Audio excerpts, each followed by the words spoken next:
I am a powerful goddess, celebrated in heaven and among all mortal men who call me Aphrodite. I look with favor on those who give my power due respect, but I strike down all those who, stuffed with pride, disparage me. For the family of God share this attribute. They get great delight from those honors human beings bestow. This is a true, I will soon demonstrate. For Theseus and Hippolyta, an Amazon, had a son, Hippolytus.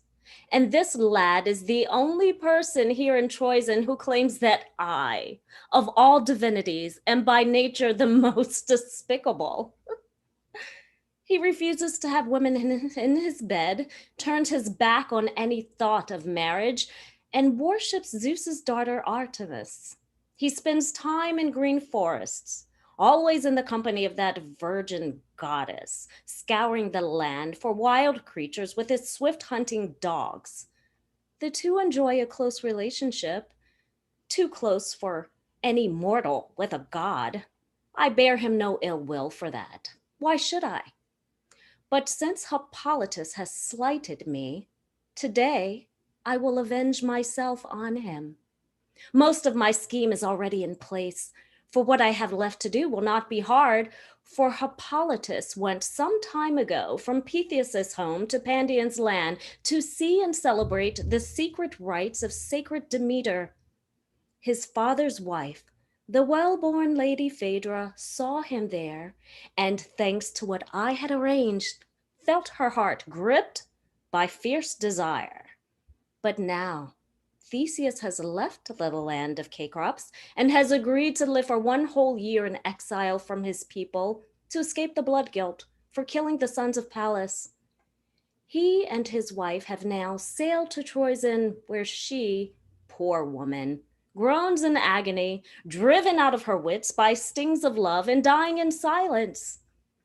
I will tell Theseus about her love, and all will be revealed. Then that young man who is my enemy will be killed by his own father, Theseus, with one of those wishes he was given, a gift from Poseidon, lord of the sea. The god once said if Theseus prayed to him, then his prayers would be fulfilled 3 times. As for Phaedra, she is a noble queen, but nonetheless, she dies. But I see Hippolytus on his way here, returning from all that hard work hunting. He does not realize that Hades' gates are opening for him, and that this day's light is the last light of day he will ever see. Follow me. Come, follow me, and sing of heavenly Artemis, great Zeus's child and our protector. Hail, reverend lady, sacred queen. Hail to the holiest child of Zeus, daughter born to him from Leto and fairest virgin of them all. Oh, sovereign goddess, to you I bring this garland made of woven flowers gathered in unspoiled meadows, where shepherds dare not graze their flocks and harvest sickles are still unknown. These flowers the virtuous may pick, whose virtue comes from who they are, not from what they have been taught. But those who are not pure may not do so. Dear mistress, accept from my chaste hand this flowery wreath for your golden hair. Of mortal men, I'm the only one who has the privilege of spending time alone with you. We converse together, and though I never gaze upon your face, I can hear your voice. I pray my life will end like this, just as it has begun.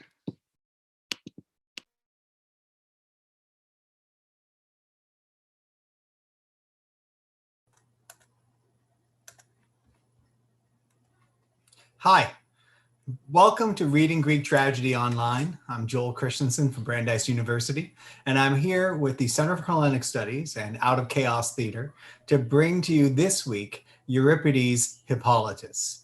I'm pleased to be here with my special guests, Eirene Visvardi, our actors Noree Victoria, Rhys Rusbatch, Mariah Gale, Marietta Hedges, David Rubin, Toph Marshall, Noelia Antweiler, and Paul O'Mahony, our director. Now, Euripides Hippolytus takes us away from the stories of Agamemnon's family and the Trojan War, and to some of the tales we might consider more local to Attica. It tells the story of Theseus and his son Hippolytus, a product of Theseus's rape of Hippolyta, the Amazonian queen. And the action of the play is in Troezen, where Theseus is in exile for murder. Hippolytus has declared himself celibate, and to punish him, Aphrodite has made his stepmother Phaedra fall in love with him. Now, the play was performed as part of a trilogy in 428 BCE, and it won first prize. And it's not the only time Euripides turned to this topic. An ancient scholar writes that this is the second Hippolytus, also called the Wreathed, and it appears it was written later, for it corrects what was improper and worthy of accusation in the earlier play. So according to scholarly traditions, Hippolytus was famed for his wisdom as well as his beauty, and this play sets forces of prudence and self-discipline against desire and pleasure. Of course, since this is Euripides, it's not as simple as that. Each character struggles with their impulses and their incomplete knowledge, struggling to be better and punished for trying to be something they're not. And we end up with a remarkably philosophical play at times, and I think perhaps one of Euripides' darkest. But I'm confused by some of it, so I'm really happy to have Eirene here with me today. Eirene, thank you. How are you doing? I'm doing well. Thank you for having me. Thank you. So what's one first thing you would tell someone that they need to know when approaching this play? I think one of the things that we should look for is how, given the prologue that we have, the characters choose their actions and how they talk about them. So, if we have Aphrodite at the very beginning of the play, essentially sort of telling us what exactly is going to happen, why should we even watch this play, right? So one of the questions here is, what kind of choices do these characters make, and how freely are they making them? And along with these choices, we will see, how sort of they present it themselves in terms of their passions and their rationality, which of course, when it comes to desire, will be our key sort of theme here with Aphrodite, sort of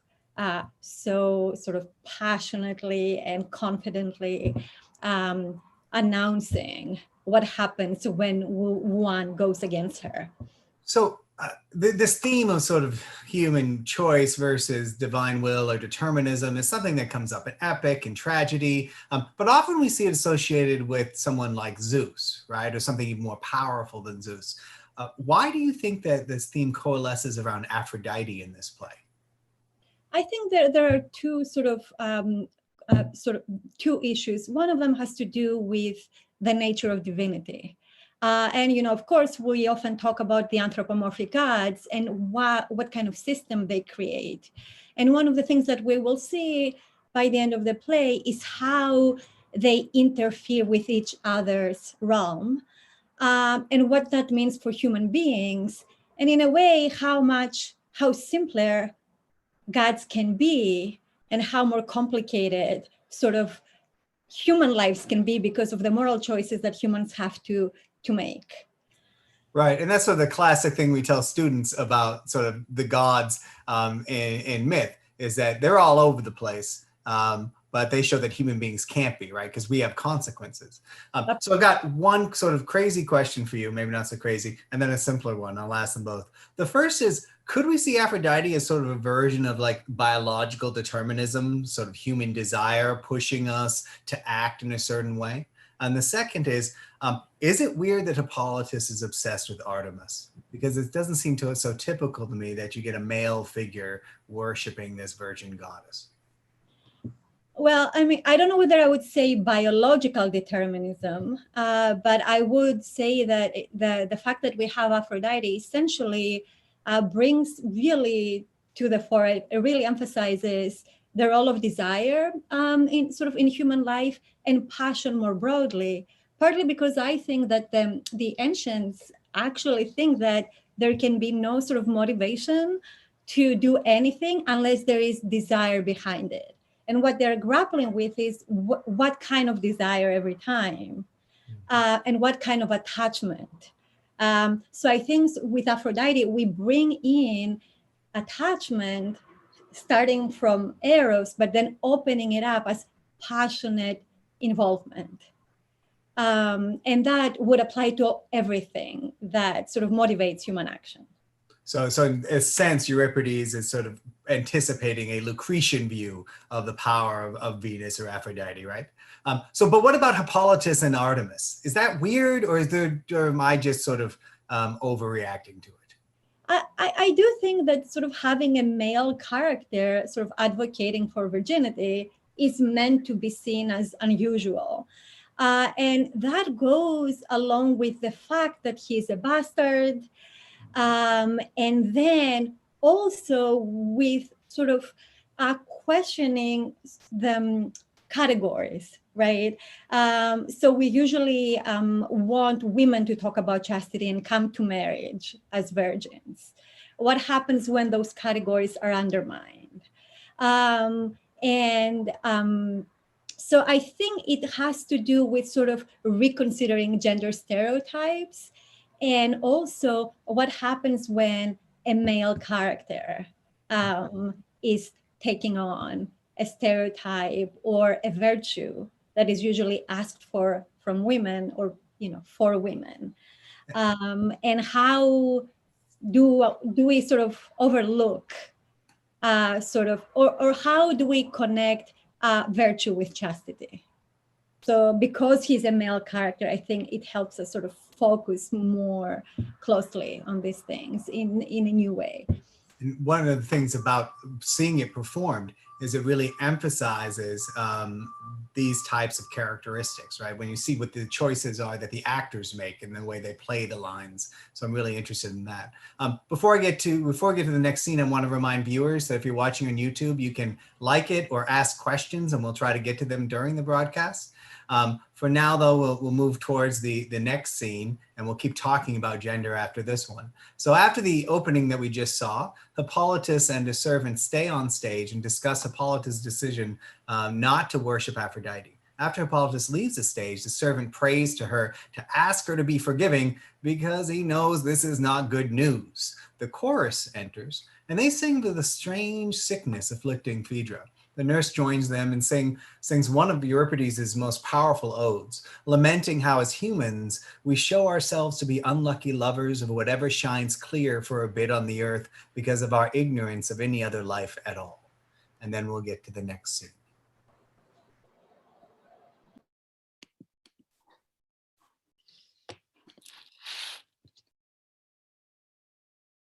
Lift up my body and straighten my head. All my limbs feel weak and sore. Alas,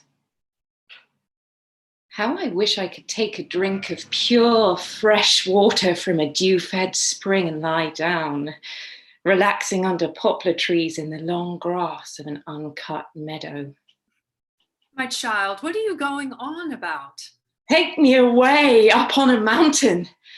I'll run in the woods to the stands of pine where deer-killing hounds chase down the dappled hind. But why so desperate to go out hunting? Why this desire of yours for mountain springs? Oh, Artemis, queen of Limne near the sea, the training ground for thundering horses. I wish I were there, at your racing school, breaking in those young Enetian horses. I am so miserable. What have I done?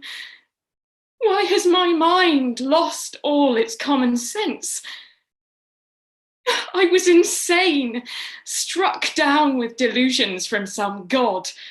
Alas, I am so wretched. Oh, nurse, please cover my head again. I am ashamed of what I have just said. Cover me, my eyes are streaming tears, and my face betrays my shame. To be sane is agony. To be mad, a dreadful state. Better to die, not knowing anything, quite ignorant of one's own misery. Long life has taught me a great deal. Human beings should pledge affection for one another, not to very marrow of their souls, but with moderation. If one heart bears the pain of two, as I do with her, that's a heavy burden. Old nurse, faithful servant of Queen Phaedra, we can see that her condition is not good, but what her sickness is, we do not know. She is not willing to say. Is she disturbed or trying to kill herself? Kill herself? Well, that's how it will end if she keeps refusing food. What you say is quite astonishing if her husband approves of what she's doing. How can he? He happens to be away from Troyzen. But come now, my child, let's both forget what we just talked about. You must be more sociable. Smooth that frown and change your attitude. If you are sick with one of those illnesses we do not talk about, these women here can help you cope with that condition. Why are you still silent? Say something, look at me. In this matter, you can be more stubborn than the sea, but you should understand this. If you die, you will have betrayed your sons, who will have no share in their father's goods. Now, I swear by that horse-riding Amazon queen who gave birth to a man who will rule your sons, born a bastard, but with royal ambitions. You know him well, Hippolytus. Oh, no. Does that upset you? Nurse, you are destroying me. By the gods, I beg you to say nothing about that man. Don't mention him again. Oh, you see? Your mind is fine. But even so, you are not willing to help out your own sons and save your life. I love my children. A different problem is causing me distress. My child, your hands are, I assume, not stained with someone's blood. My hands are pure, but my heart has been polluted. What is this terrible thing that makes you want to die? Let me make my own mistakes. I'm not harming you. No, not willingly, but if you perish, it will be my fault. You wretched woman. If you learn the truth, you will face disaster. What could be worse for me than losing you? You will be destroyed. However, for me, this affair brings honor. If it is noble, why refuse to tell me when I ask you? I am striving to turn a great disgrace into something fine. If you reveal it, will not your honor be even greater? For the sake of the gods, release my hands and leave. No, you have not yet given me the gift I am entitled to receive. I will, for I respect your suppliant hand. Thou remain silent. From this point on, it's up to you to speak. Oh, my poor mother, what passion you felt. Oh, the way she loved that bull. And you too, my unfortunate sister, bride of Dionysus. I am the third, and now I am dying in such misery. I am no prophet able to see clearly what lies hidden from sight. What do people mean when they use the expression being in love? Something very pleasurable, my child, but at the same time painful. I would say what I have is that second feeling. Pain. What are you talking about, my child? You mean you are in love? Who is the man? I am not sure what he calls himself. The son of that Amazon. You mean Hippolytus? You spoke the name, you did not hear me say it. Oh, my child, what have you just said? You have destroyed me. I cannot bear it. So, Aphrodite then is no mere goddess, but something greater, if such beings exist, for she has utterly ruined Phaedra as well as me and this whole royal house. Have you been listening to the queen? Did you hear her crying her sorrow at miseries no one should hear? Oh, my dear lady, may I perish before I ever feel as you do.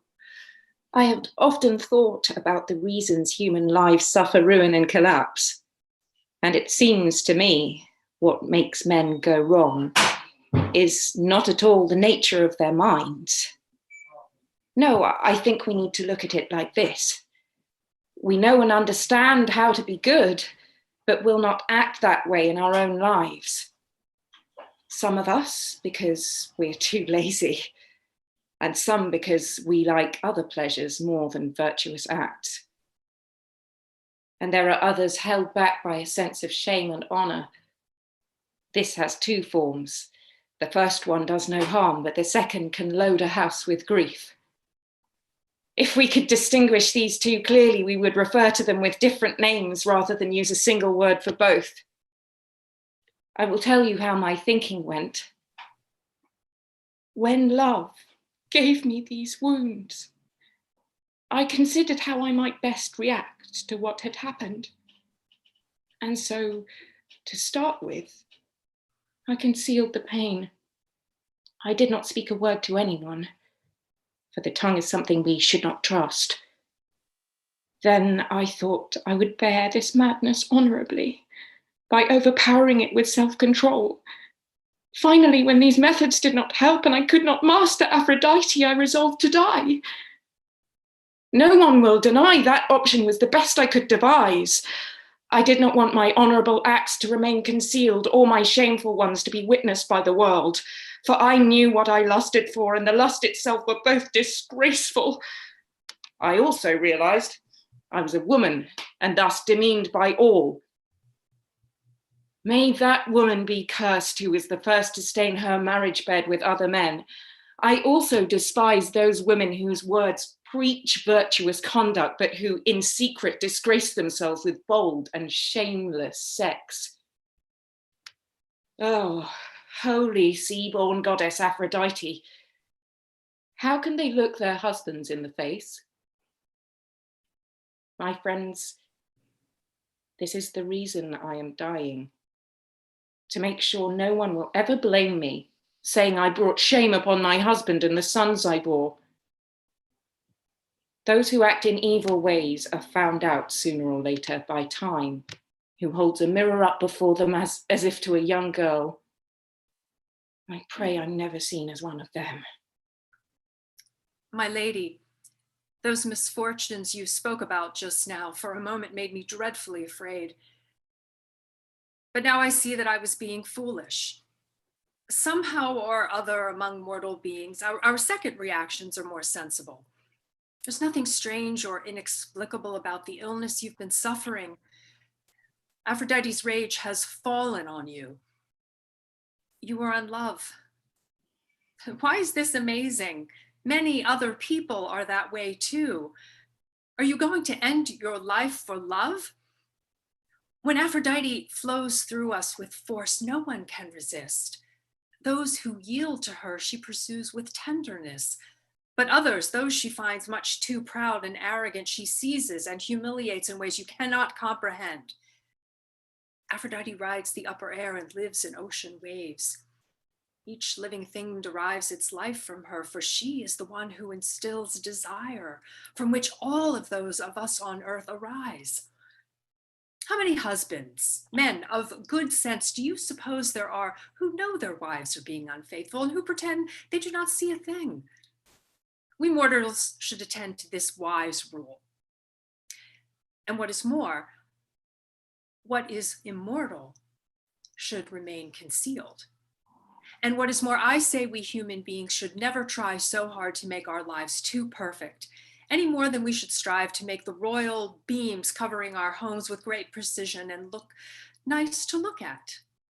So be brave and have the courage to love, as God has willed this. If it makes you sick, find a good cure to overcome your pain. Since med would take too long to find a cure, we women have to use our own resources. Phaedra, given what is happening with you, what she has said is more expedient, but I commend you. This is the very thing that undermines well-governed cities and our human homes. Words like that strike one as far too plausible.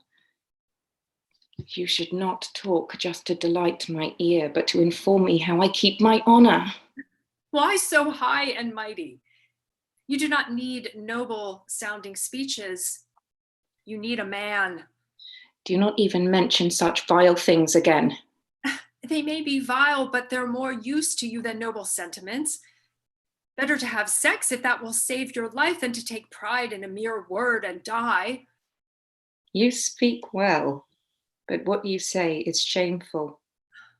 Not one word more. My heart, like a ploughed field, has been fully prepared by my desire. And if you keep speaking so persuasively about dishonorable acts, I will give in. All right, as you wish. You should not be in love, but if you are, the next best thing to do is to please me by doing what I say. I've just remembered that inside the house I have a potion that will treat your love, a magic remedy to end your sickness with no dishonor or damage to your mind, provided you do not lose heart. I'm uneasy. As far as I'm concerned, you may be too clever.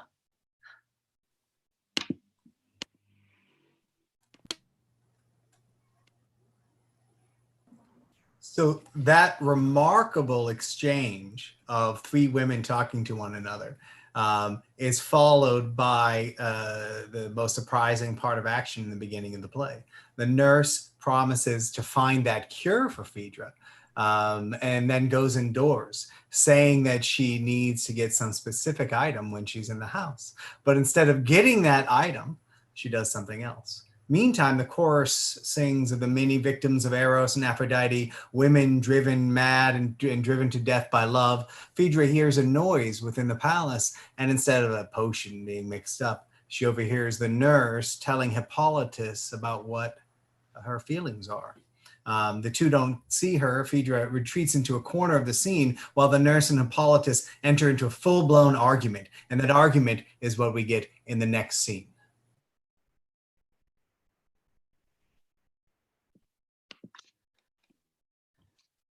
O Mother Earth, and you sun-filled heavens, what dreadful things, what unspeakable suggestions I have heard. How can I keep silent after hearing such disgusting things? Please say nothing, I beg you. Keep your hands off me. Do not touch my clothes. My child, do not break the oath you swore to me. I swore that oath with my tongue, not my heart. Oh Zeus, why did you ever set women in our sunlit world to lead men astray with their corrupting ways? If you wanted to propagate a race of human beings, you should not have done so using women. Instead of that, men could have carried into your holy shrines bronze or iron or a load of gold and purchased offspring. And then they could have lived in their own homes as free men, free of women. But as it is, when we are planning to have this evil live with us, first of all, we must produce a bride, price from the wealth of our estate. What's more, there's a clear evidence to show just how big a problem women can be, since the father who conceived and raised her pays out a dowry and then ships her off in order to rid himself of trouble. It's easier for the man who marries a stupid wife, even though a woman who's a fool and just sits around at home can be a problem too, but a clever wife is something I detest. For Aphrodite conjures up more mischief in women with some wit. What's more, we should not allow a woman to have any slaves attending on her. Instead, we should give them as companions for ferocious and inarticulate wild beasts, so they would have no one they could talk to and no one to respond to what they said. As it is, women sit inside the house and, being devious, plan nasty schemes, which their servants then take to those outside. That's what you're doing. Vile creature, coming to suggest to me I violate the sacred marriage bed of my own father.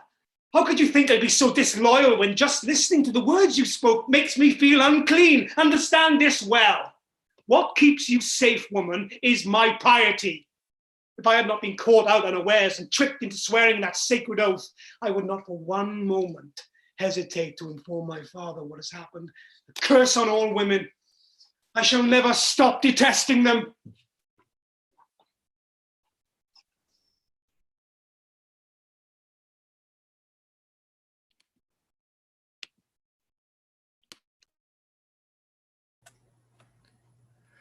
So that short and really almost violent scene sets up some of the action to come, because each part of the play is about to sort of one up that. Eirene, before we get there, let's talk a little bit about what we've seen so far. So we've seen this really sort of intricately staged argument between the nurse and Phaedra, with the chorus sort of responding here and there, but mostly with some great facial expressions. How would have the audience understood the nurse trying to sort of persuade Phaedra here? Yeah, it's a very interesting turn that we get there, right? Because initially the nurse is the one who is so shocked, and she's almost dying just by hearing the vile arrows, right? The vile desire of Phaedra for her stepson. And then she's the only one in this play who says, well, sometimes second considerations are better. So, second thoughts, second considerations, and she changes her mind. And I think, the nurse is often seen as, this sophistic figure, right? Where she can turn everything around and make an argument that explains things, as if when you explain things, you make them go away, or you may go away the gravity of what, is inherent in the choice. And there's a rhythm there, right? She makes a complicated statement, and then she makes it really simple again, right? She talks all about it, and then she says, you don't need arguments, you need a man, right? Exactly. Yeah. And so, do you think, Euripides is famous for drawing upon sophists and sort of political rhetoric. Is he one-upping this type of rhetoric there? Is he mocking it? How do you sense the tone of that exchange? I think in a way it brings out its relativism and at the same time its power, right? Because Phaedra presents herself and is bodily sick, right? And the disease there is making her vulnerable, both bodily but also mentally. She has this weakness, right? And then the nurse plays with that. And she manipulates speech to make Phaedra hear what she wants. So she says, dare to love, but then later she says, I have a potion that will cure you. Mm-hmm. So Phaedra, in that very vulnerable position, can think, oh, maybe she will get the man, as she says, or actually she will make me, overcome my desire.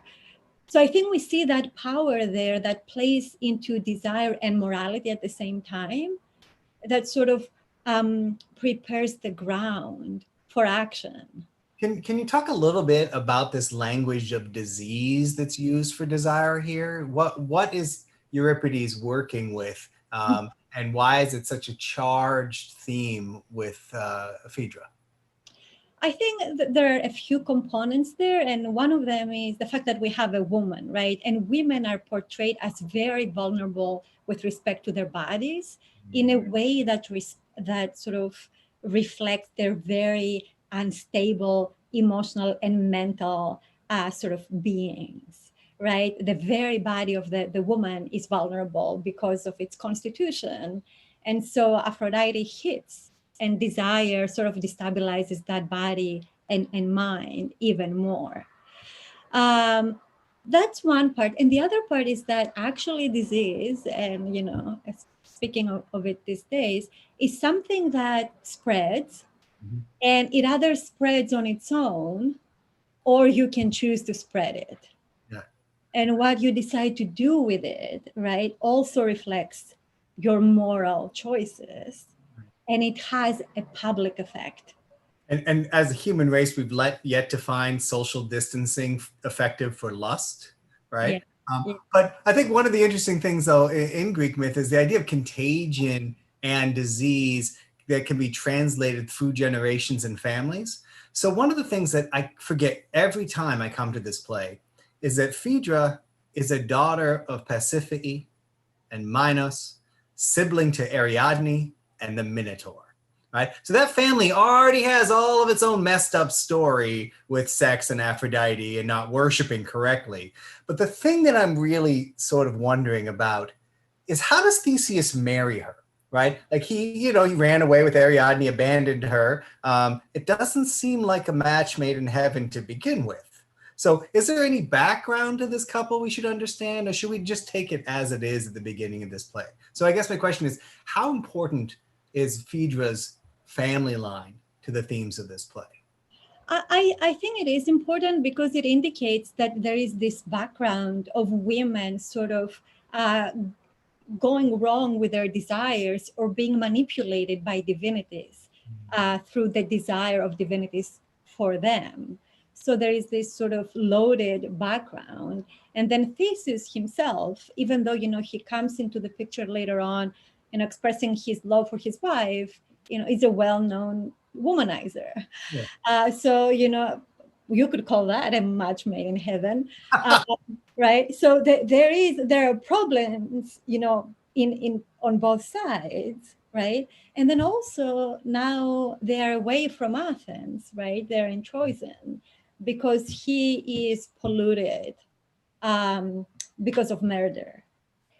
So it looks like sort of the moral choices that also have, implications for everyone around them that this family is making is sort of comes with a loaded background, and it plays, into their choices here now. So, and that background is amazing because, Theseus is often presented in, say, a myth class as sort of this culture founder, this great creator of Athens, but he's got trouble with women. But in this play, we don't even get to him till later. One of the things I'm interested in before turning to the next scene is sort of empathy between Hippolytus and Phaedra, even though they don't get together, right? Both of them seem to strongly resist what they're being pushed towards and have some sort of central, ideal or values they're following. Am I imagining this parallelism between them, or do you think there's something going on in their characterization? Are you thinking about empathy for each other? Yeah, and also just sort of, I think they are characters who may invite empathy as well. I would think so. And I am curious about how people feel about both of them, because I think there are things to like and empathize with in both of them, and also things to dislike and that distance us, right? Because Phaedra, we will see, will lie, and Theseus will be rash in his own way, even though he does come in and he laments for his wife in ways that are associated with a female, sort of sensitivity, right? So he comes across as really loving her, but then we see how he reacts. And that's one of the things about this play that I think is so challenging, is that the characters are really complex, and it's hard to pin them down. And one of the things I've really loved so far is that Mariah's Phaedra has been so nuanced, right? Oh, absolutely. Till afterwards to talk to her about it. So after the scene we saw, Phaedra comes out and she turns her wrath on the nurse, who defends herself as best as she can despite her pretty shady dealings. And then Phaedra sends her into the house. She swears to the chorus to stay secret and retreats herself, resolving to die in order to maintain her honor. The chorus sings for this wish, this death to be far away, and dreams of places and the wonder of places that aren't Troezen. And then reflects on Phaedra's passion. The nurse discovers Phaedra's body when she's hanging herself, has her cut down, but it's too late. Theseus arrives just as her body is laid out. He examines it, confirms she's dead, and mourns her. And then Theseus finds a tablet in her hand, which he reads without revealing the exact nature of the contents. He rages, he curses his son, and then we'll start the play again.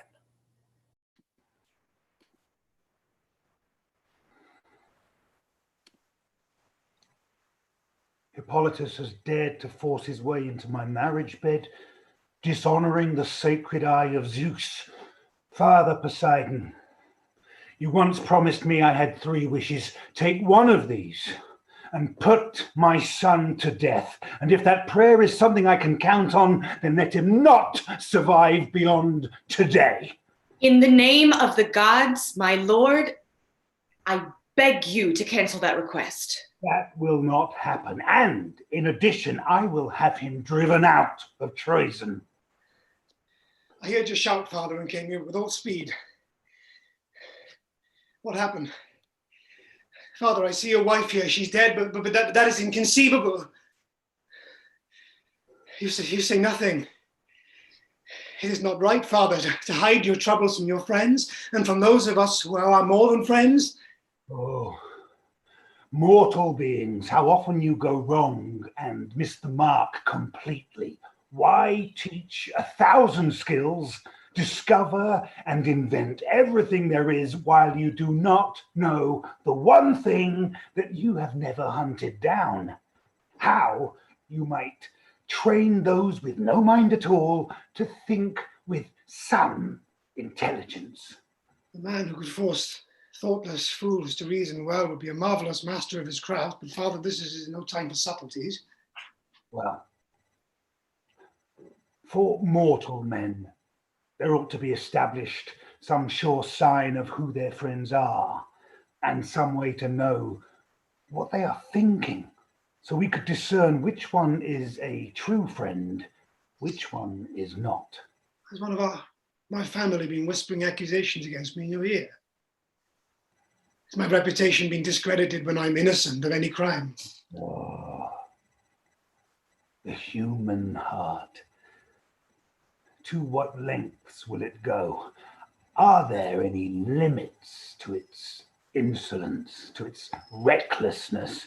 If during a man's life it swells up and the coming generation exceeds the one before in villainy, the gods will have to add another world to this earth of ours, somewhere to contain all our evil and immoral offspring. Look at this man here. He was born from me, and yet he has defiled my marriage bed. Look at me, for I have already been polluted by your presence. Are you the one who associates with gods? Someone better than the common sort, a virtuous man, undefiled by evil? You praise yourself, but I do not find those boasts convincing, nor am I so foolish as to think that gods would not know you for who you truly are. So now, keep up your boasting. Keep trying to show off with your diet of vegetables. And with Orpheus as Lord and Master, keep performing your mystic rituals in honor of those vacuous writings. She is dead. Do you think that fact will save you? More than anything, it demonstrates your guilt, you most despicable of men. What oaths or arguments would be more persuasive than this woman and prove your innocence? Will you maintain that she detested you? That bastards are the natural enemies of those born in legitimate wedlock? Or will you say such promiscuity is innate in women, but not in men? So now, but why do I go on like this, refuting all the things that you might say when this corpse, the clearest evidence of all, is lying here? Get out of Troyzen now. Into exile. The anger and strong feelings in your heart are dreadful, Father, but in this matter, though your arguments sound quite plausible, if one looks into the issues closely, your case against me does not match the facts. I have no skill in talking to a crowd. With a small group of people my own age, I'm more eloquent. But now, in the face of this calamity, I must loosen my tongue. To begin with, I will speak to your first accusation. This sunlight and earth you see around us does not hold a man more virtuous than me, no matter how much you deny the fact. First, I know how to reverence the gods and cultivate good friends who do not try to be unjust, men who would be ashamed to make perverse requests of their companions or respond to them with vicious favors. Now, as far as your concerns, the act for which you think you have now proved my guilt, that is one thing of which I am completely innocent. Up to the present, this body of mine has had no experience of sexual love.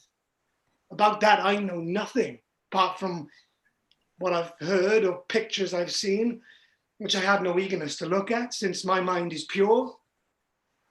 Do you think that those with virtuous hearts find the royal throne of sweet temptation?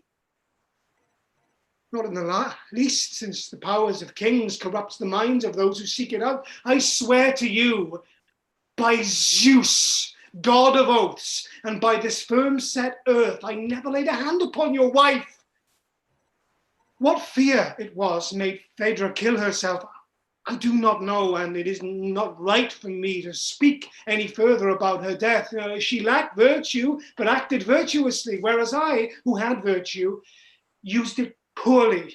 You have said enough to refute the charge. This man here, is he not a trickster? A magician? He believes that after disgracing me, his own father, his smooth temperament will overrule my heart. Too, I'm surprised, Father, at your conduct in this matter. If you were my son and I your father, and you were dared to lay hands on my wife, I would not punish you with banishment. I would have you killed. Huh. How typical of you to say such things. You will not die like that. Not according to some law you have established for yourself. A quick death is much easier for a miserable wretch, but wandering in foreign countries, exiled from your home, you will drag out your life in bitterness. Retribution for a sacrilegious act. What? You've already decided what to do. Will you not wait to see what time reveals about how I behave? Will you not examine the evidence, the oath I made, my sworn testimony, what the seers report? This writing tablet is not some diviner's cryptic riddle. The charge it makes against you I can trust. Go away! Leave our native land at once! To whom do I turn in such a wretched state? One who likes entertaining as his guests men who defile women and stay at home planning adultery with his wife. That hurts. Wounds my heart and almost makes me weep. You should have cried and thought things over back when you resolved to violate your father's wife. You, slaves, why are you not dragging him away? Did you not hear me say some time ago that he is banished? You want me forcibly thrown out, then you're the one who should be doing it. I will if you do not obey my orders. And it seems it's over. Alas for me! I know what happened, but I do not know how I can reveal the facts. Oh, Artemis, Plato's child, the deity I love the most. I've spent time with you as your companion and in the hunt, but now I'm exiled from glorious Athens. And so, farewell.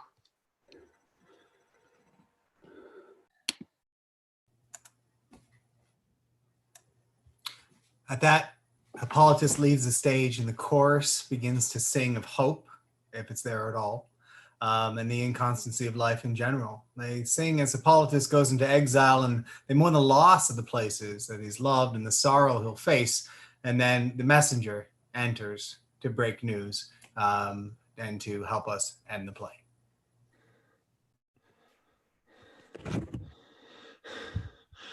My news is this. Hippolytus is dead, or as good as dead. Who killed him? Was it some enemy with a grudge? A man whose wife he forcefully seduced? He was destroyed by his own chariot and by those curses your mouth uttered. Oh, the gods. So Poseidon, you truly are my father. You heard my prayer. How did he die? We were near the shore where the surf rolls in, grooming the horses, combing out tangles in their knotted hair. We were in tears, for a messenger had come with news that you had banished Hippolytus. He could no longer set foot in Troezen. Then Hippolytus joined us on the beach, bringing with him the same tearful report. After a while, he stopped grieving and said, "Why should exile fill me with despair? My father's orders must be obeyed. Get my horses ready, you servants. Yoke them to my chariot, for I no longer belong in Troezen." Then, raising his hands, palms upward to the gods, he cried, "O Zeus, if I am evil, may I no longer live. But whether I am still alive or dead, let my father learn how he dishonors me." As he said this, he picked up the whip and with one flick urged on his 4-horse team. There was a headland jutting out into what is at that point the Saronic Gulf. There, a massive noise, like Zeus's thunder, rumbled underground. Just listening to it made us tremble. The horses raised their heads up to the sky, pricking up their ears. As we watched the surf crashing on the shore, we saw a massive and mysterious wave rearing up so high into the heavens, my eyes could not make out the Skyron cliffs. Then, swelling and seething up with huge quantities of foam blasting the salt sea high into the sky, it moved with the chariot and horses standing on the shore. And as that huge wave broke, the pounding surf disgorged a monstrous bull, a wild and savage wonder. The horses, terrified, immediately panicked. My master, long familiar with the way horses behave, kept a firm grip on the reins. They sunk their teeth into the fire-forged bits and carried him away by force, ignoring their captain's hand, the reins and harnesses, and the sturdy chariot.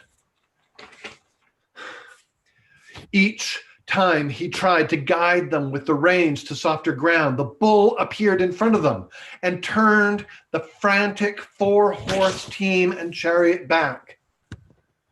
But when hearts crazed with fear, they charged ahead towards the rocks, the bull stayed by their side, running in silence near the chariot rail until it forced the wheels to strike the rock, crashed the chariot and rolled it on its side. Poor Hippolytus was dragged along, tangled in the reins, tied up in a knot he could not easily undo, and his head kept striking rocks and tore away his flesh and screaming in a voice dreadful to hear, "Stop! You were raised in my own stables. Do not destroy me. Oh, that dreadful curse my father uttered." Somehow, I don't know how, he was cut free of the reins entangling him and collapsed, still alive and breathing, but not for long. "My lord, I am one of your household slaves, but I cannot and never will be able to believe your son has acted badly.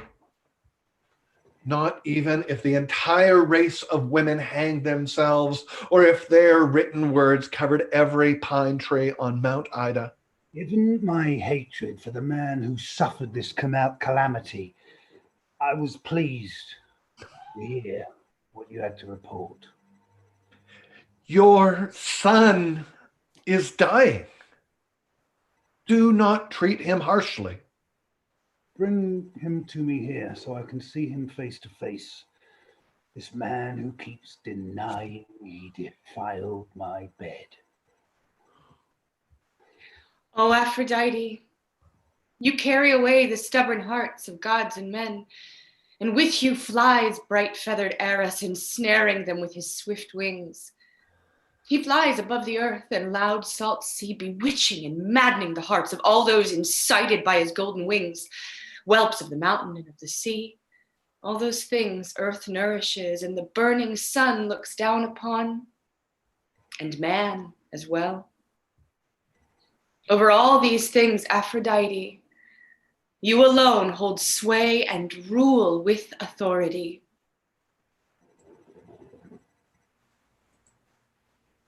Theseus, nobly born son of Aegeus, I am commanding you to hear me. Why, you poor wretch, do you delight in these events? You have killed your son, an impious act, persuaded by the false words of your wife. Hear, Theseus, how your troubles come about. Though telling you brings me no benefits, still I can cause you pain. That's why I've come, to prove that your son's heart was innocent, so that he may perish with a noble name, and to explain the wild lust of your wife, or what one might call her of noble nature. For she was stung and goaded by the goddess who, for those of us who prize virginity, is the enemy we find most hateful. She strove to overpower Aphrodite using her judgment, but against her will, she was defeated by the nurse's scheme. She swore your son to silence, then told him of Phaedra's illness. He acted justly and was not persuaded by what she said, nor did he violate the oath he swore, not even when you were disparaging him. He was a righteous man. Meanwhile, Phaedra, fearing that her conduct might be exposed, wrote a false letter and destroyed your son. No! Does this story pain you, Theseus? Hold your peace. Once you hear what happened next, you may grieve even more. You know Poseidon, your father, gave you 3 prayers, each of which would be fulfilled. You used one of them, you most despicable man, against your son, because the Lord of the sea, your father, had made a promise. Out of his goodwill, he gave you what he was obliged to give. Oh, goddess, let me die! You have done dreadful things, but even so, you still may be excused, since Aphrodite willed these things should be, and among the gods there is a custom. No one seeks to block the will of the other gods. Instead, we stand aside. Know this, I would have never put up with the disgrace of allowing the death of the one I love more than all mortal men if it were not for my fear of Zeus. You did not know the facts, and that removes the guilt from your mistake. These disasters fall most of all on you, but I too grieve, for the gods do not rejoice when good men die. But when evil men, we utterly destroy together with their children and their homes. Here comes the poor man now. His fair head is bruised, his youthful flesh disfigured. Oh, the misery of this royal house. So much pain. A victim of that unjust prophecy, unjustly called down by my father. How I hate that team of horses. I fed you animals from my own hands. You killed me, dragged me to my death. Oh, Zeus, Zeus, are you witnessing this? My virtue towers over other men's, yet I'm clearly on my way to Hades, that wretched curse my father uttered. Some blood-stained evil of family ancestors in years long past has broken out and can no longer wait. It moves against me. You poor man, yoked to such adversity?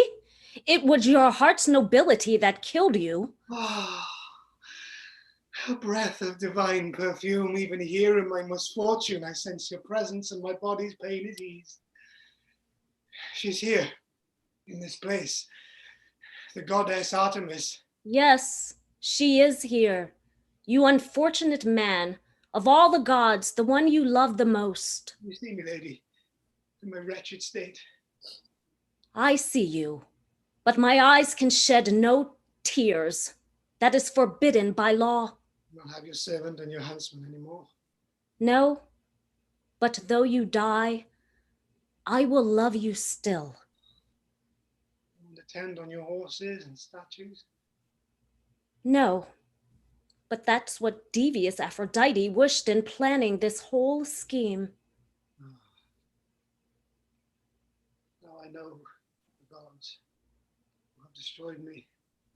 She blamed you for not honoring her and was annoyed by your practiced chastity. Oh, Father, how unhappy you must be at this disaster. I am finished, my son. There is no joy in life for me. I made a mistake. For that I pity you more than I do myself. Oh, my child, would that I could perish in your place. I wish that prayer had never come into my mouth. How so? You were so angry then you would have killed me. The gods made sure my judgment was deluded. Oh, if only human beings could curse the gods! Let it go! Even though you will be lying beneath the darkness of the earth, the rage that broke over you thanks to the designs of the goddess Aphrodite will be avenged.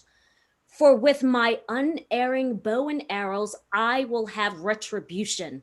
With my own hand, I will strike down whichever mortal man she loves the most. On you, ill-fated youth, I will confer the highest honors in the land of Troyzen.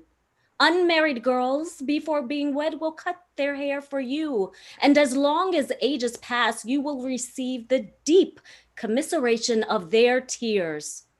The skillful music of young virgin girls will sing your name to the world forever, and Phaedra's love for you will never fall into oblivion. But you, Theseus, son of old Aegeus, hold your son Hippolytus in your arms. Embrace him. You are not responsible for killing him when the gods will have it so. One can expect that men will make mistakes.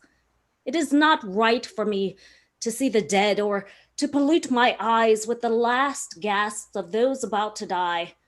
And I can see you are already close to your sad end. Depart. Farewell, sacred maiden. You leave our long companionship so easily.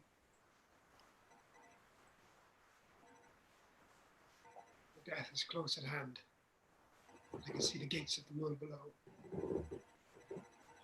Are you leaving me with my hands defiled?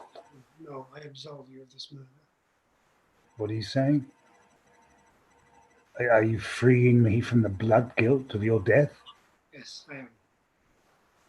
As a witness, I call on Artemis, who triumphs with her bow. Do not leave me now, my boy. Be strong. The strength is gone, Father. I'm dying.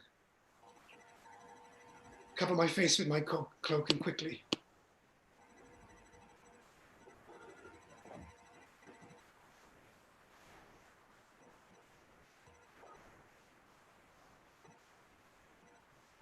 Oh, celebrated Athens, land of Pallas. How you will feel the loss of such a man. And Aphrodite, how often in my grief will I recall the evil you have done.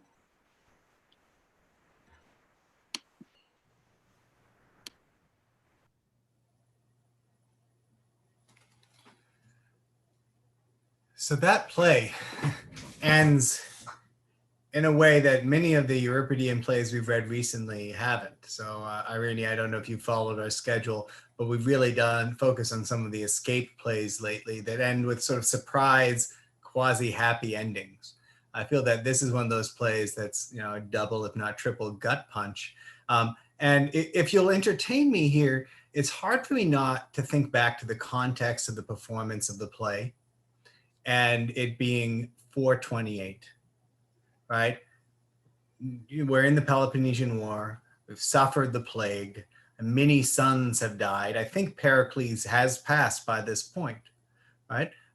And he was really involved with sons who were illegitimate, right? His surviving sons were there. How much of this moment of pain and regret and this cursing of desire at the end would have struck the Athenian audience as resonating with sort of their real experience? I think it's really hard to tell, but if we sort of follow Thucydides and what the plague did in terms of how different people, the community was torn apart. I always wonder whether this play is actually sort of giving that end that at least gives some space for forgiveness between, father and son, as sort of one way to look at sort of how healing in metaphorical terms can come into the picture, because that's really what you're left with. Yeah. I like that answer a lot, because it helps me to maybe figure out my next question, which is about the absence of Athena, right? And sort of Poseidon's brutal role here as this sort of fulfiller of Theseus's worst wishes. You talked before about the gods sort of being malicious and having their different wills, and Aphrodite says, or maybe it's Artemis, no, it's Artemis who says, we don't get in the way of each other's desires as gods. Athena is such an important goddess in Athens and on the Athenian stage. Am I reading too much into her absence in this play? Yeah, I'm not sure, because I think that the fact that we're not in Athens is important. And it's what scholars have talked so much about projecting everything bad that happens either onto Thebes or other places to other sort of the problems and help think through them. So that may be one reason, right? Athena doesn't come into the picture to sort of smooth things out. We are left with two divinities in conflict. And then human beings are the ones who have to deal with it, right? And sort of reconfigure how they will bring the community together at the end of the play. So can you tell me a little bit about the ritual that Artemis talks about at the end of the play? Is this something we have historical evidence for? What's going on with the ritual to remember Hippolytus at the end? Yeah, this seems to be a ritual that actually did take place. And what we have there is that before girls get married, they cut their hair and they sing a song, a mourning song in honor of Hippolytus. And what is interesting there is that when we come back to reality, right, this ritual that will memorialize what happens in this play is sort of something that serves the polis within the institutions that it has, the institution of marriage, right? This will be a transition to marriage. So the ritual sort of, first of all, announces what Phaedra wanted to be concealed, right?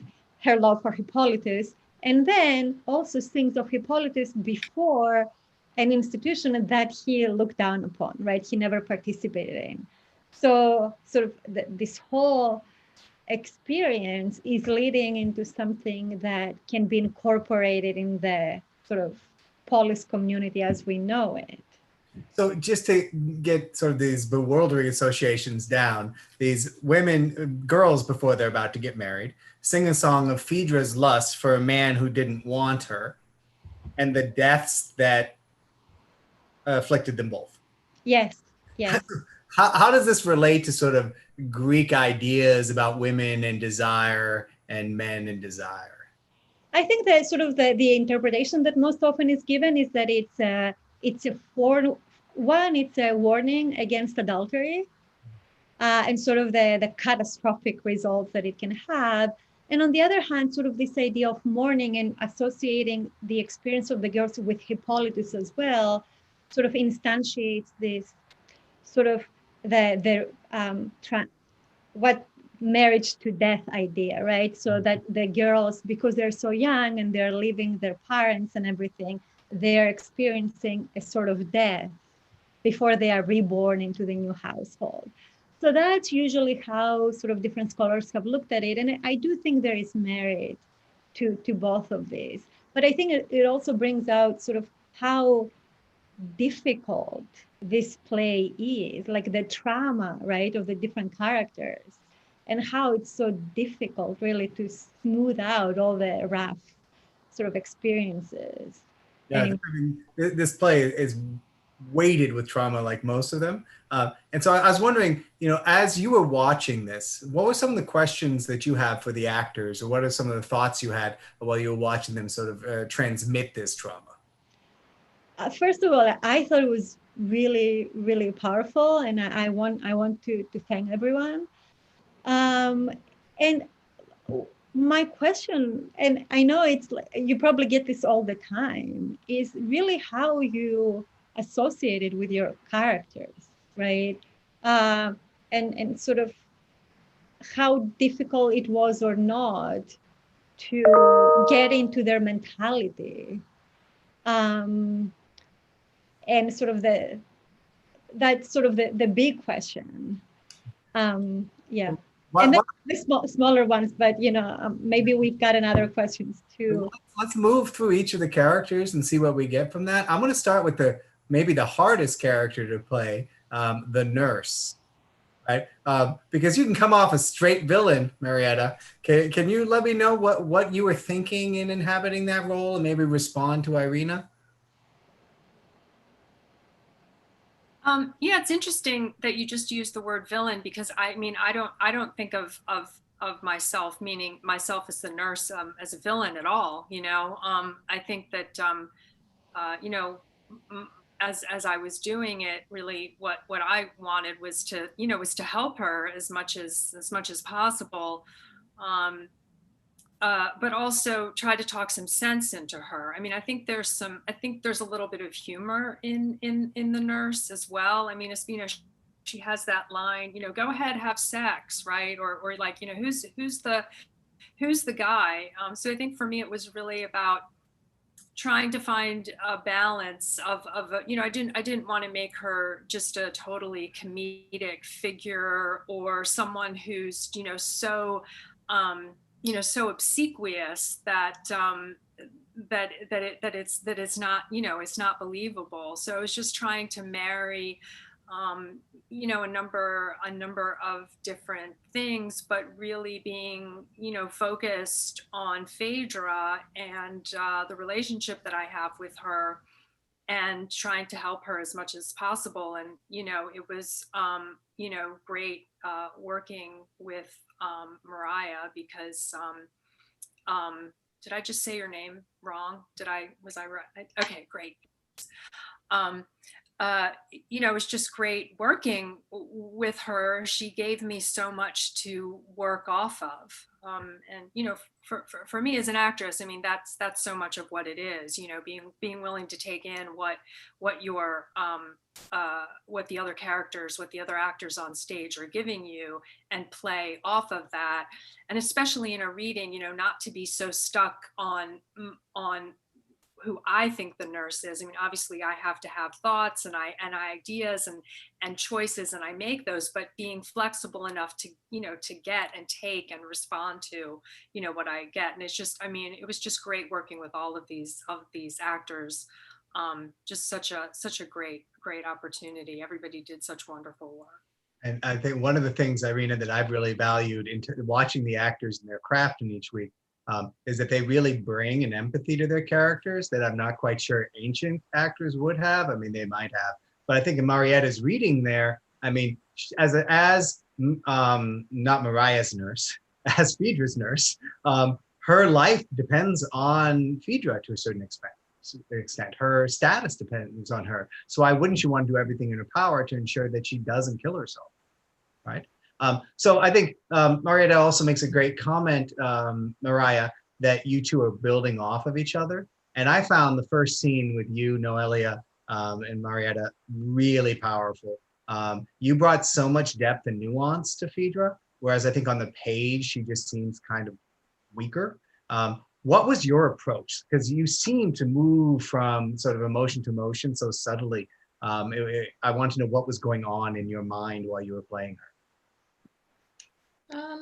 Yeah, I mean, it was great to play off the other actors in the scene too. I would say that back to Marietta and Noelia, that you know, that's what's so nice about doing things like this, is you don't know what you're going to be met with. And it was so great.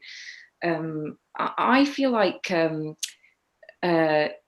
it's brilliant hearing you comment on the nurse. It's very reminiscent, well, not reminiscent, it's a prelude to The Nurse and Juliet for me. I mean, I've done a lot more Shakespeare than I have Greek tragedy, and there's something about, you know, when the nurse says to Juliet, just forget Romeo, I think you should marry Paris, you know, that she's really trying to guide her away from death, you know, which is where they're both heading, you know, out of love. But, you know, they both take it, you know, as, you know, then they're not to be persuaded, and they take it as an insult. And on that note, I found Phaedra, there's something of her in Helena in All's Well That Ends Well. And the parallel for me is I feel with both of those women that there's it's almost like their love is something other than them. It's something outside them that's acting upon them. And my sympathy goes with them, because it's almost like they're just trying to figure out what the heck to do. But there's this thing that's bigger than them that they're grappling with. And I found it quite useful to think of the lovers sort of like almost like another character. And she's kind of going, what the heck do I do with this? And this thing is unshakable, you know, but I've got to fight it. Yeah. That take reminds me a lot of certain fields of sort of psychoanalysis, where you sort of externalize the bad forces in your life, right, and see where your agency is. And I think that's really remarkable, the way you two channel that sort of jousting with something outside of you. Another dynamic that I think really made the play work was between father and son. So while Mariah's unmuted, Rhys, are you there? I found the contrast in the performance between you and David phenomenal, right? Because Rhys, you are such a like effervescent young man in it, and your words just come out of you, and they're so earnest. And then Theseus, like, it's kind of cagey. You don't know what his angle is. So how much of sort of being father and son worked into your portrayal of Hippolytus? Because he's a complicated character, Rhys. How much does Theseus loom over your character's psyche? Well, I suppose Hippolytus has made choices to depart from his father's attitude and his father's behaviors anyway, because he's decided to go off and be part of something other than the court and other than that sort of like world of conversation and sort of hierarchy or whatever. But obviously there's always a strong attachment to the father and to the person who bore you. And I think even more so for him, because he's come into contact with that on a daily basis in a very different way with nature. So he respects it and understands it and doesn't want to affect that relationship in any negative way whatsoever, because he feels that it's important to keep it as pure as possible and as clear as possible, so that he can learn from that more and more. So I think one of the challenging things for a modern audience, which I think we get at times, is how precarious Hippolytus's position would have read to an Athenian audience as a bastard son of the king of Athens, right? And so I think there's an extent to which his resistance to sex and the pleasures of the city is an attempt to stay free of fault in the city's and father's eyes. David, when you're playing Theseus, right, he's a big character, right? There are a few larger on the Athenian stage. What kind of emotional journey did he go on in the play, and how did you navigate it? It's a big emotional journey, and he seems a very complex and kind of detailed kind of a fella. I was kind of negotiating it on instinct, you know. I mean, it's kind of like day 1 or 2 of rehearsals for me here, and I'm just playing with the words as they come to me. But as it's, that was the second read through, and I'm getting a great sense of the depth of the man, and that this is a very full and complex character. But I was very much doing it in the moment, if I'm honest, on the line, which is kind of a good way to do it. And it's emerging, early days, but it's emerging. Well, and there's something about, Theseus is one of those post-heroic figures on the stage, right? He's no longer at the height of his powers, right? He's still in power, but he's something less than he was. And so the gravity, but also later on vulnerability you brought to the role really made it work for me. I don't know, I think for other people too. So keep with that. Your instincts are pretty awesome there. Now for a great exercise in contrast, Noree, you got to be Aphrodite at the beginning, Artemis at the end. Those are slightly different bodies to inhabit. What was your process like in approaching those roles? Even though they don't interact with each other directly, I saw them as a battle of wills against each other. Aphrodite being the freest and most liberated in her body and in her will that she imposes upon the mortals, and Artemis really despising that. And David and Rhys both gave me such rich texture to play with Artemis, as far as approaching my relationship with mortals and trying to keep everyone on the straight and narrow, despising the influence of Aphrodite in the beginning. But my process from very great notes from Paul, which just contrasting each other. I literally saw them facing off with their wills, even though they were in individual scenes, separate and apart from one another. And there was on stage, you'd get to play with your body more and make that more clear, but there's a languidness to your positioning and posture with Aphrodite that disappeared with Artemis, and it really made it work. One of the things I really started to appreciate, though, is the way the actors in this context seem to be, growing into the frame. Noelia, your chorus, when you weren't talking, was unbelievable, right? Like your facial expressions, it was Sarah Cooper level of intense, but not comedic, right? No, seriously, like I found myself looking at you, at what you were doing, and you were doing what the chorus does, which is to give a read to the play, to be sort of an internal audience. What was your process there, and how much were you thinking about sort of the audience's gaze on you gazing on the action? I wasn't thinking about the audience gazing on me. I think that if I had, it would have altered things and I would have become quite self-conscious. Don't change it, don't change it.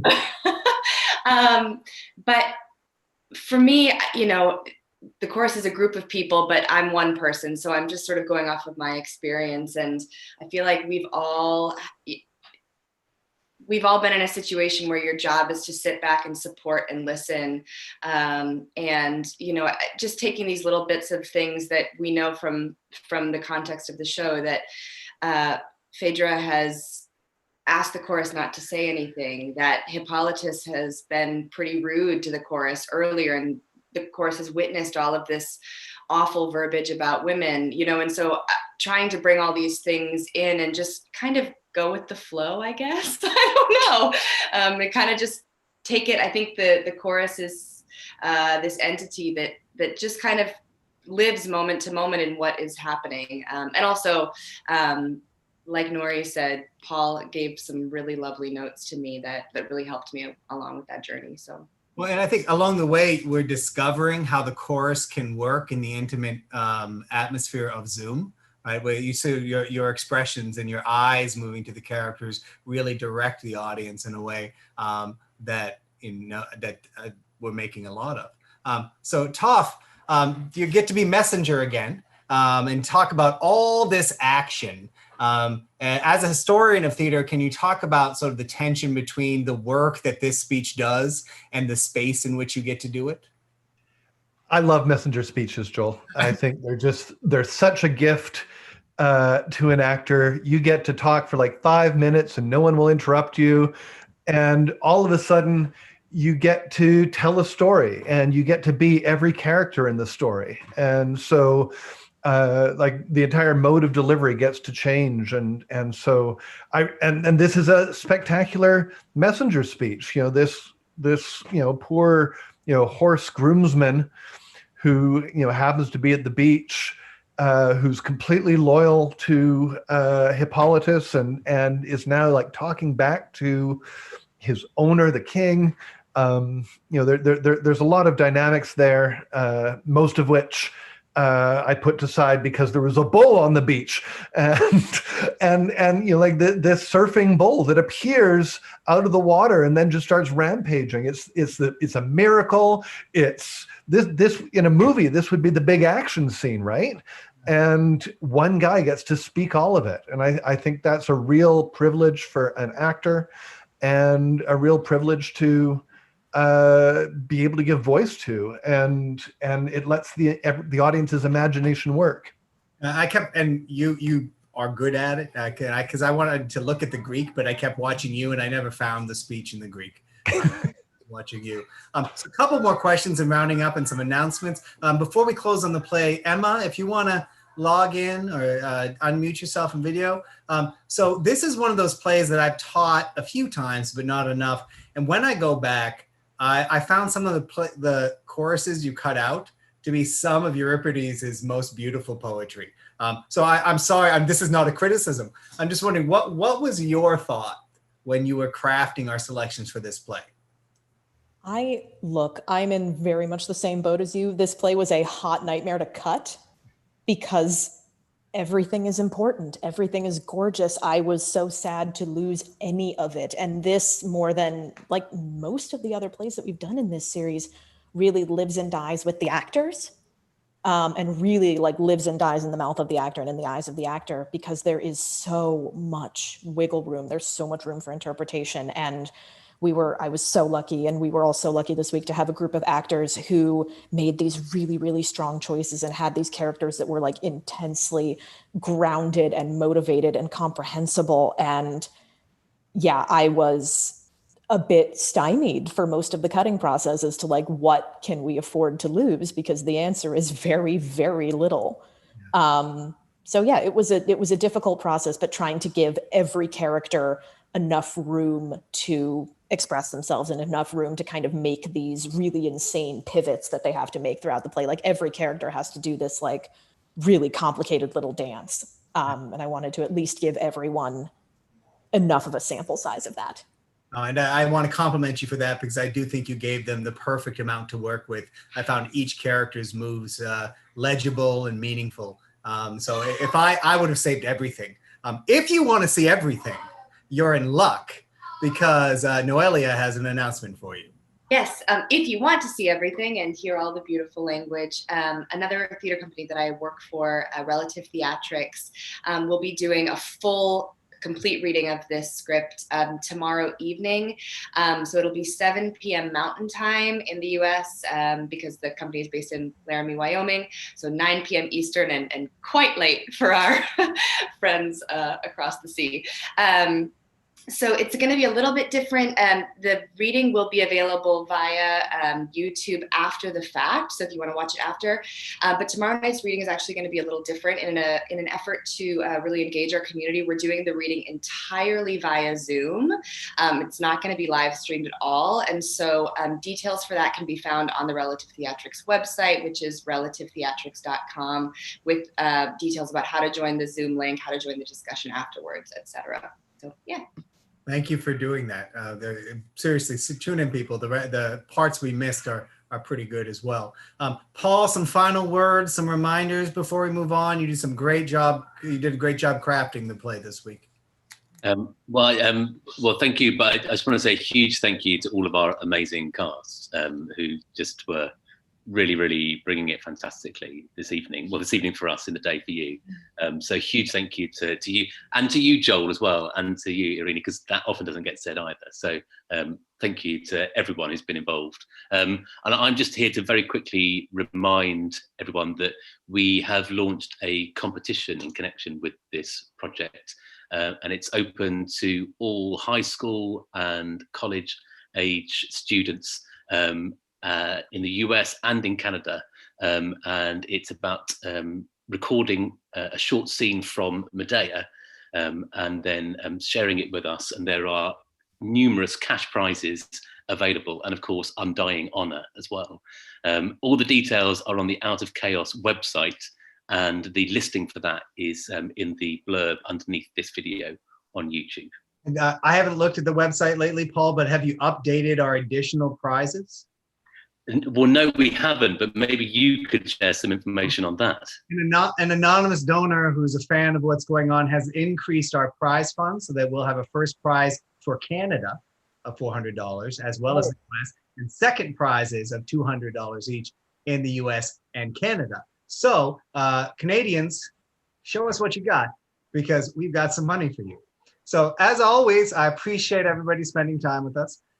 Next week, we'll be rejoining for Aeschylus's Suppliants, and that will be on September 2nd at 3 o'clock Eastern Standard. I don't know what that translates to in the Mountain Time, but you can join in then too. I want to thank everybody who's involved, as always, the production crew, Liz, Lana, Amy, Emma, Keith, Elaine, Janet, Scott, John Coley for designing the posters, Ali for helping out with it. I know that lots of people are moving around to new schools, starting new things this time of year. I hope you all stay safe.